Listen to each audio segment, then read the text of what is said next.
এই মুহূর্তে জরুরি দরকার। তার আগে হান্নান মাসুদের একটি পোস্ট দিয়ে আলোচনায় আসতে চাই। হান্নান মাসুদ তার ভেরিফাইড পেজে যে পোস্ট দিয়েছেন, তিনি যেটি বলেছেন যে প্রত্যাশা ছিল ৩০০ আসনে নির্বাচন করার, নির্বাচন করে ৬টি আসন পেলেও সেটি সম্মানজনক হতো। জামাতের সঙ্গে জোট করা ভুল ছিল বলবো না, পরিস্থিতি বা নানা কারণে সেদিকে তাদেরকে যেতে বাধ্য হয়েছেন। আর যদি নাও যেতাম আরো ভালো হতো। মানে যদি জামাতের সঙ্গে এনসিপি জোটে না যেত আরো কি ভালো হতো কিনা? এটা অ্যাকচুয়ালি মানে একটা ডিফারেন্ট পার্সপেক্টিভ থেকে বলা। সেটা হচ্ছে আমাদের ৩০০টি আসনে আমরা আমাদের জায়গা থেকে আমাদের কেন্দ্রীয় কমিটির স্থানীয় যারা নেতৃত্ব ছিল তারা তাদের জায়গা থেকে নির্বাচন করার একটা আশা ছিল, সেই অনুযায়ী পরিকল্পনা ছিল এবং দল গঠন হওয়ার পরের যে ১ বছর যে যার সাধ্য অনুযায়ী সামর্থ্য অনুযায়ী কাজ করার চেষ্টা করেছে। পরবর্তীতে আমরা কিন্তু প্রথম ধাপে ১২৫টি আসনে আমরা আমাদের মনোনয়ন প্রত্যাশী যারা ছিল তাদেরকে আমরা ফিক্সড করেছিলাম যে এই ১২৫টি আসনে এই মানুষগুলো ইলেকশন করবে। তারা তাদের জায়গা থেকে কাজও করেছে, কিন্তু সবশেষ সময় এসে আমাদের কাছে মনে হয়েছে যে দীর্ঘমেয়াদী একটা বৃহৎ স্বার্থকে সামনে রেখে আমরা আমাদের জায়গা থেকে নির্বাচনী জোটে অংশগ্রহণ করেছি। ১১ দলীয় যে নির্বাচনী জোট, সেখানে আমাদের ৩০ জন নির্বাচন করেছে। তো এই ৩০টি আসনে নির্বাচন করে আমাদের ভোটের পার্সেন্টেজ প্রায় 3%-এর মতো। তাহলে আমাদের বাকি ২৭০টি যে আসনগুলোতে আমরা করতে পারিনি, খুব স্বাভাবিকভাবে ওখানে আমাদের যারা প্রার্থী ছিল তাদের মধ্যে কিছুটা হতাশা আছে এবং সেই যে ভোটগুলো আমরা ওই মাঠের পরিস্থিতি অবজার্ভ করা এই ৩০টি আসনে যেভাবে পেয়েছি ওইখানে কিন্তু সেরকম ভাবে পাইনি। এবং সামগ্রিকভাবে সাংগঠনিক অবস্থা এই ৩০টি আসন যতটুকু এগিয়ে গিয়েছে ওই ২৭০টি আসনে পেছানো। হয়তো এই বিষয়গুলোকে চিন্তা করে হান্নান মাসুদ এই কথাটি বলেছিল, কিন্তু আমরা আমাদের জায়গা থেকে এটি মনে করি যে আমরা সবাই একসাথে মিলে এই সিদ্ধান্তটি নিয়েছিলাম যে আমরা নির্বাচনী জোটেই যাচ্ছি।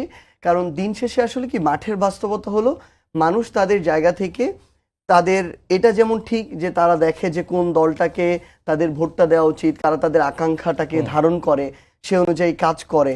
আবার এইটাও ঠিক মানুষ তাদের ভোট কিন্তু নষ্ট করতে চায় না। মানুষ তাদের জায়গা থেকে যে দুইটি দলের চান্স সবচেয়ে বেশি থাকবে তার মধ্যে একটা জায়গায় তারা ভোটটা দিতে চাইবে এবং ওই দুইটার মধ্যে যেটা ভালো তাদেরকে নির্বাচিত করে আনার চেষ্টা করবে। এবং দিন শেষে যে কোনো একটা এরকম বড় নির্বাচনে দুইটা পক্ষের মধ্যে ভালো একটা ফাইট হয়, নির্বাচন হয়। তো সেই জায়গা থেকে আমাদের মনে হয়েছে একদিকে যেমন বিএনপি এবং তাদের সমমনা দলের জোট, আরেকদিকে আমরা ১১ দলীয় জোট ঐক্যবদ্ধ হয়েছি এবং সামগ্রিকভাবে একটা দলের বয়স ১ বছর এখনো হয়নি, সেই দল থেকে ৬ জন এবার সংসদে যাচ্ছে। আমরা মনে করি এটা ১ বছর না হতে একটা দলের জন্য অনেক বড় প্রাপ্তি এবং এই শুরুটা দিন শেষে আমরা অবশ্যই ভালো মনে করব এবং এটাকে সামনে রেখে এর পরের বার যেন আমরা এককভাবে আরো বড়ভাবে ফাইট দিয়ে আরো বেশি সংখ্যক মানুষ আমাদের সংসদে যেতে পারে, সেটাই আমাদের লক্ষ্য থাকবে। জি, মাসুদ কামাল ভাই, যেটি সাজিদ সালাম বললেন যে এই দলের বয়স আসলে তো ১ বছর হয় নাই, ২৮ ফেব্রুয়ারি সম্ভবত ১ বছর হবে এবং ১ বছর সময়ের মধ্যে একটা জোটে গিয়ে ৩০টি আসনে নির্বাচন করার মধ্যে ৬টি আসনে জয়ী হওয়া। যদিও সাজিদ সালাম বললেন যে ৩০০ আসনে নির্বাচন করতে পারলে ওই ২৭০টি আসনের সাংগঠনিক ভিত্তিটা আরেকটু বা টোটাল ভোট আরো বাড়তো, 3% এর জায়গায় হয়তো 10% হতে পারতো, আরো বৃদ্ধি পেত। আপনার কাছে কি মনে হয়? না, এটা তো ওনাদের একটা রাজনৈতিক সিদ্ধান্ত, তাই না? রাজনৈতিকভাবে সিদ্ধান্ত নিয়ে তারা এটা ঝুঁকি ছিল, সম্ভাবনা ছিল, তারা ঝুঁকিটাও ফিল করেছে, সম্ভাবনাটাও তারা দেখেছে।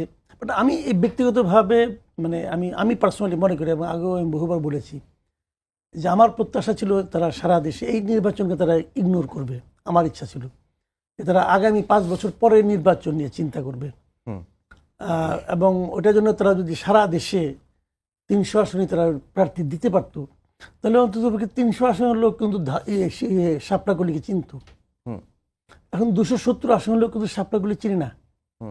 তো এটা চেনা তাদের প্রাথমিকভাবে ওটা ছিল তাদের প্রয়োজনীয় কাজ। ওনাকে ছোট একটা গাছ বললেন, আপনি এই গাছটার মধ্যে এখনই ফল হতে পারে অথবা গাছটা একটু বড় হওয়ার পর ফল হতে পারে। আমি বড় হওয়ার পর ফল হওয়াটাকে পছন্দ করব, ওইটা আমার কাছে মনে হবে অর্গানিক। আর আপনি এমনি এটাকে এখনই ফল ফলাইতে পারেন, কিন্তু ওই ফল কিন্তু খাইতেও খুব একটা স্বাদ হয় না, ওই ফল দিয়ে ওই গাছের আপনার গুরুত্ব মাপতে পারবেন না। ৬ জন তারা পেয়েছেন। এটা এখন হয়তো এনসিপি ৬ জনের দল হলো, কিন্তু তখন এনসিপি কিন্তু সারা দেশের দল হতো। এত দ্রুত প্রত্যাশার দরকারও ছিল না। এনসিপির জন্য প্রথম দিকে কিছু ভুল হয়ে গেছে। আমি যদি এনসিপিকে বিশ্লেষণ করি, আমি এনসিপিকে নিয়ে খুবই আশাবাদী ছিলাম একটা কারণে, যে আমরা আওয়ামী লীগ বিএনপি দেখতে দেখতে না টায়ার্ড হয়ে গেছিলাম, হুম যে আর কত আওয়ামী লীগ বিএনপি জামাত, আওয়ামী লীগ বিএনপি দেখতেছি তো ভাই অনেক বছর ধরে। জামাতকে অতটা দেখা হয় নাই, বাট আওয়ামী লীগ বিএনপি অনেকবার দেখা হয়ে গেছে আমাদের। তো আমরা একটা নতুন ধারার দল, আমি নিজে পার্সোনালি প্রত্যাশা করছিলাম যে নাকি নতুন কিছু চিন্তা নিয়ে আসবে, বাট এনসিপি আনফর্চুনেটলি শুরু থেকে নতুন কোনো চিন্তার প্রকাশ ঘটাতে পারে নাই, একদম শুরু থেকেই পারে নাই।